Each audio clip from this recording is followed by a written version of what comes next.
As at le 1er juillet 2023, ce gouvernement n'a pas le droit de donner moins que 1000 roupies comme retirement benefit. Parce que, I read, exceeding 1000 rupees.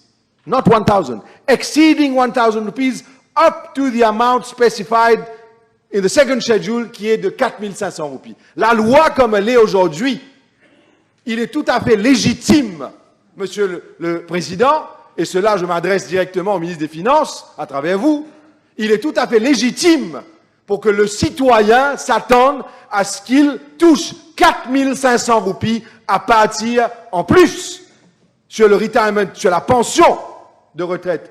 Il a tout à fait le droit légitime de s'attendre qu'il va avoir 4500 roupies à partir du 1er juillet 2023 parce que la loi le dit. Je ne le dis pas moi, je ne fais que lire ce qui est dans la loi, ce qui a été voté par cette Assemblée l'année dernière. Quelle est la valeur d'une loi si le gouvernement l'ignore? Quelle est la valeur d'une loi si le discours du ministre des Finances ne fait même pas référence à cette obligation, ne fait même pas provision pour cette obligation, ne donne même pas une explication à pourquoi alors cela n'est pas respecté. Comment se fait-il que le discours du budget